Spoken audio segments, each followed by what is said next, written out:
Hey everybody, welcome to Fit Tip Tuesday.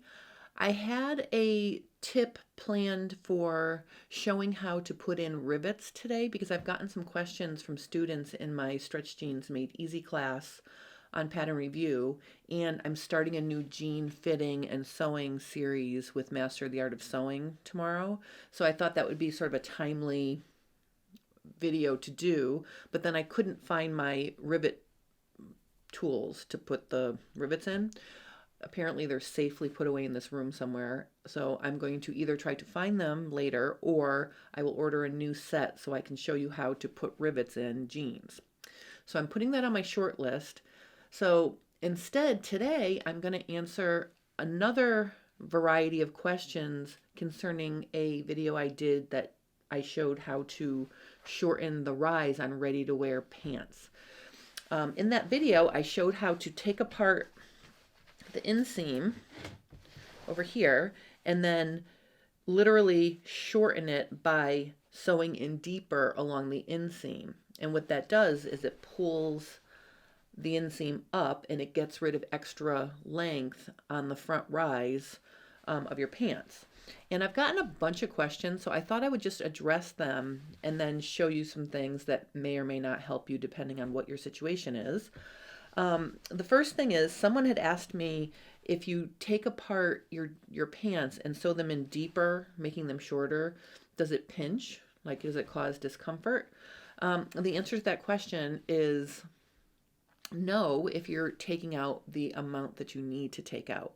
So the first thing you want to do is if you have a pair of pants that are too long in the rise, you want to put them on you, and while they're on you, you want to pin the amount of fabric that's hanging out at your center front. All right, so you can see here I pinned the amount of extra rise I have in these pants. This is a pair of pants I made after perfecting my pattern a year ago. And then once the pandemic revved up and I quit the gym, I actually started hiking and I lost 15 pounds. So I swim around in these pants now, which kind of makes me happy, but that's a separate story. But one of the things that happened was the rise became too long. So I put them on and I pinned right here. So you can see I pinned out approximately, okay, so that's 3/8. So 3/4 of an inch total, because you have to double it because we pinned it. So I know that this rise is too long by 3/4 of an inch. So the way I would address it for this issue is I would take apart my inseam and then I would just sew in a little bit deeper there. So just as a quick how to use a seam ripper, see how there's a point side and a ball side? I use the point side to get in there and sort of pick the stitches I can see. And then once I make a little bit of a hole, I slide the end in that's got the ball, and then I can slide right along the seam and it comes out really easily. So instead of picking all those individual stitches, you can just do that. All right, so you want to take apart the inseam.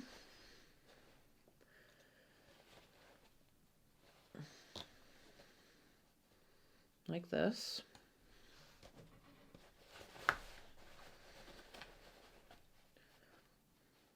By using the ball.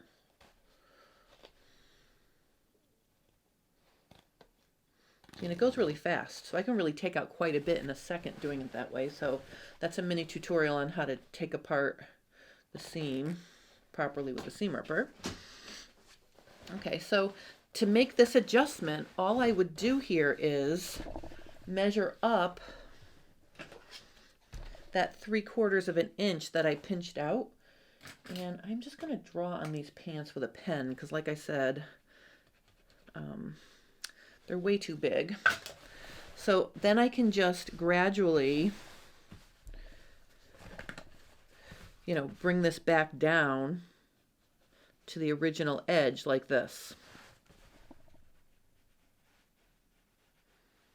Okay, and then doing that, just to make it easy here, what I'll do is I'll cut this off just very gradually.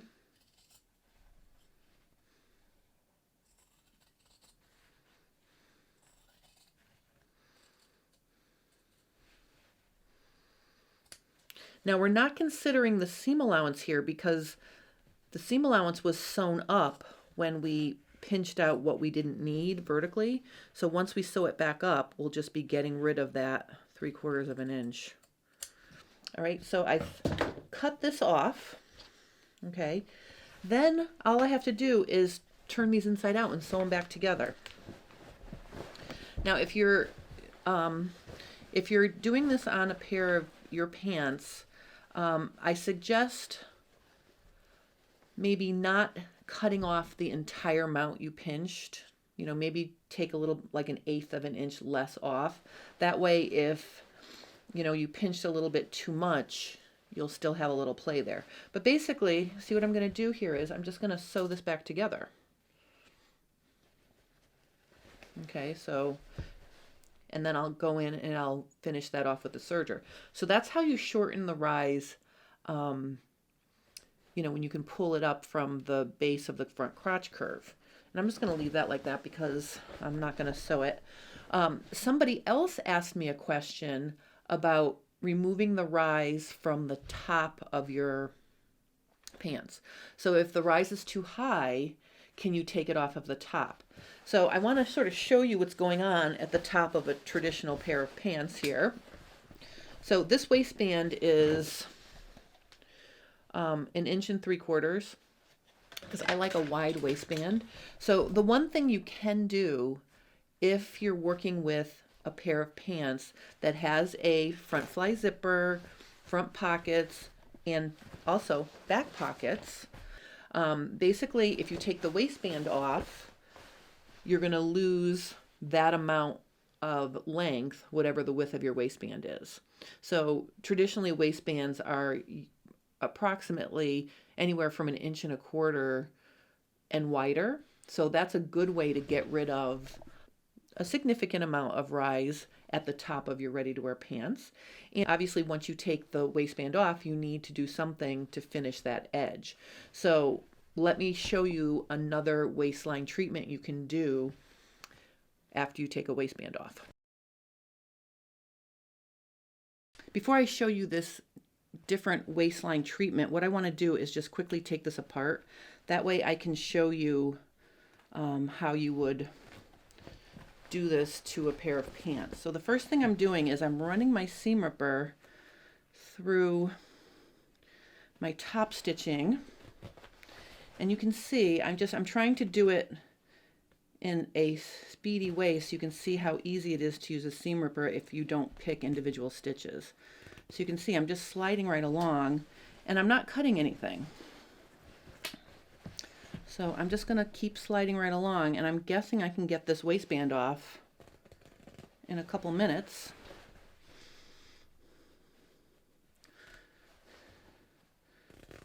See how fast that is? So I need to get rid of this stuff, the stitching, and then I need to get rid of the stitching that's that sewed the waistband onto the top of the pants as well. So I'm just going to take this all apart. You go in the opposite direction here.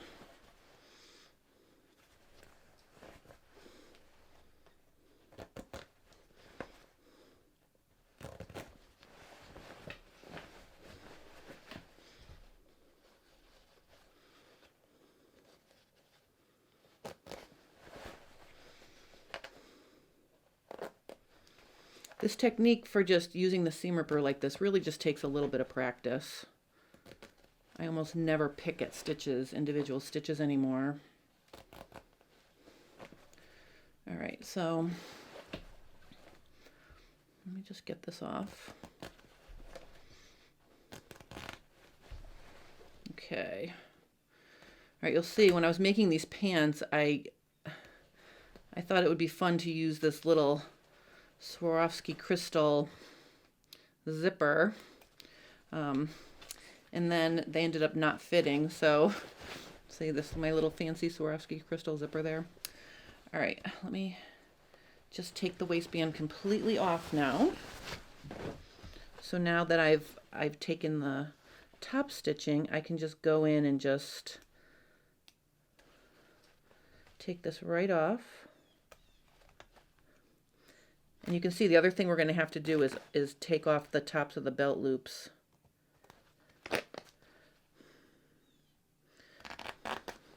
The other thing about using your seam ripper like this is, because I'm not picking at the individual stitches, I'm not damaging the serged finished edge either. So if you clean finished an edge along a seam that you're taking out, if you skim the seam ripper along the actual seam, it leaves the serged edge intact. That way you don't have to refinish that. That's another benefit to using your seam ripper like this versus picking at the stitches. Okay, let's just keep going here. I'm already almost to the center back.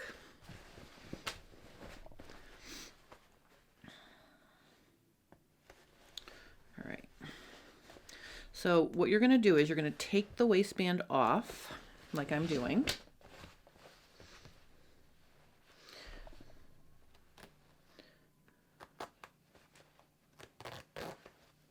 Okay, I'm almost done.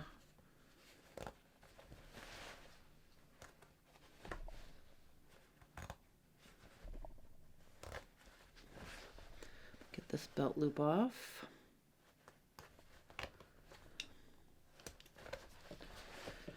All right, we're coming around to the front. One more belt loop to go.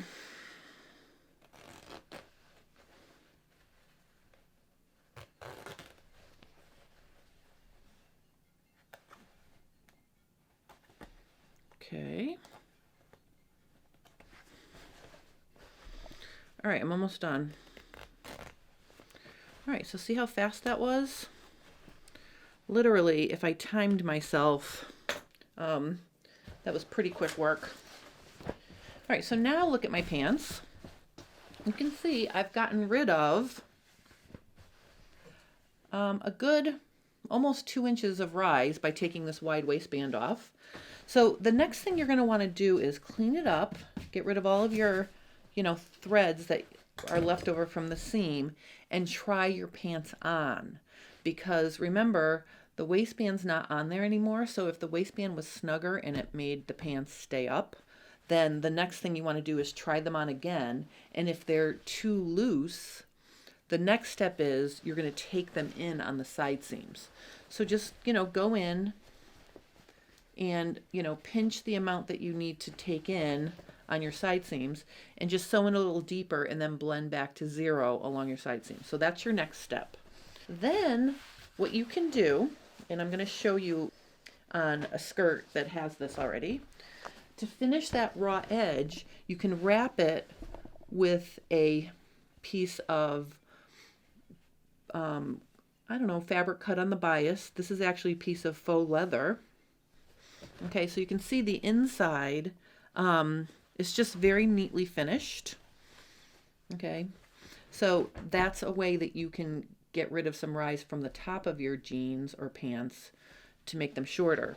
Because the other thing I just want to point out to you here is if you have more than an inch or the width of your waistband, let's say, to lower, then you're really re-engineering your pants. If I needed to get rid of another inch, let's say, I could take these pockets off, slide them down an inch, cut off an inch, and then I would still have some front pocket here. Okay, so you could do that, and I would have to just shorten my zipper, cut through my zipper, and I could take it off the top as well. That is an option, but just know that you're affecting the length of your zipper, you're affecting how deep your front pocket opening is, and you would have to remove the back pockets and slide them down. So that's what would be involved with actually shortening them further than taking off the waistband. So I guess you really need to stop and think about how much you love the pants that you're trying to adjust to fit you. If they're amazing pants and you love them, I mean, it is worth the effort to do that, because if you slide the pockets down, the good thing is sometimes when you take a pocket off fabric, especially if it's a pair of pants you've been wearing for a while, the stitching may show, or the fabric underneath the pocket might be darker because it didn't fade as much because it's underneath the pocket. But if you're just moving it, sliding it down and cutting off at the top, those things won't be noticeable because you're essentially going to cover the bottom of the stitching with the pocket as you slide it down. That would be a minimal thing that you would notice, if you would notice it at all. On some pants you probably wouldn't even notice it. So those are the steps you would have to take if you want to cut more length off the top of the rise. And you can go all the way around and do the front and back rise. All right, so just to show you quickly an easy way to tackle finishing this with a strip of fabric, you can see on this fabric I clean finished one edge with a narrow 3-thread stitch. And what I'm going to do is I am just going to fold the end under so it makes a finished edge, and I'm going to pin that folded end to the center front, or the edge of my fly on the side, and I'm just going to pin it there.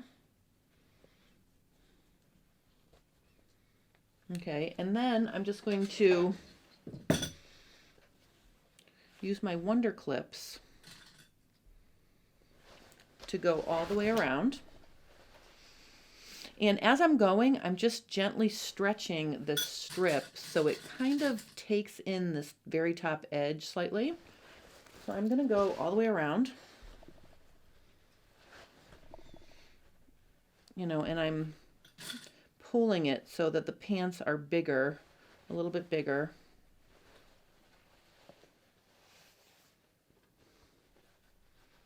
Okay.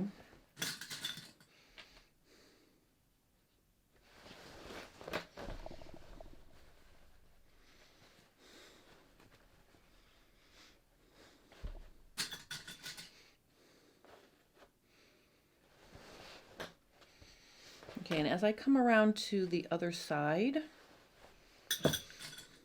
I'm basically going to cut off the extra that I have, and then I'm going to fold that under too. So let me just...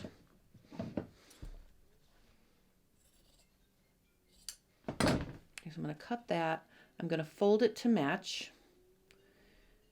And on these folded edges, I'm actually using a real pin to hold that so it's even with the fly end of the pants.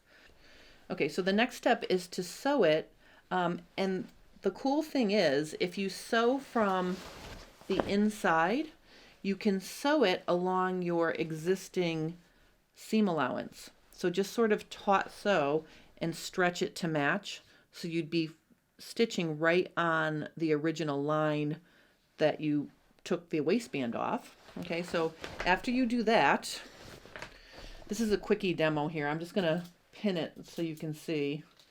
Let's just pin it like I sewed it here. All right, so you're going to go all the way around and sew.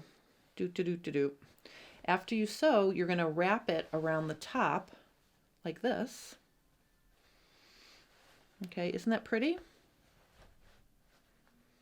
So you're going to wrap it all the way around snugly, and then you're just going to stitch in the ditch. So now I can kind of take this pin out and I'll put it right there. Okay, so as if I had sewn it. Okay, and then on the inside, you can see the little serged edge will hang down, and if you don't want that, you could take your time and, turn that under and catch it in your seam. So it depends on how fussy you want to make it, but the easy thing to do would be to serge it so it's, it's pretty close to the seam that you're going to sew it, and call it a day.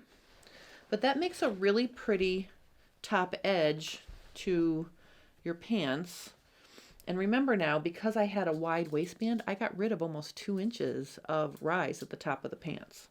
So this is another option for you. So I'm not going to take time during the video to sew this, but if you have any questions about how to sew this fabric strip in place to finish off the waistline, you can certainly, post your comments and questions and I'll help you. And I hope this helps everybody who was asking me questions about either shortening the rise down at the bottom, how much to take out, if you can take it out at the top. I hope this helps. If you have a specific question that I have not covered on this topic, please post that as well and I will help you. So I hope you enjoyed this little tutorial, and I will see you again next week with another Fit Tip Tuesday.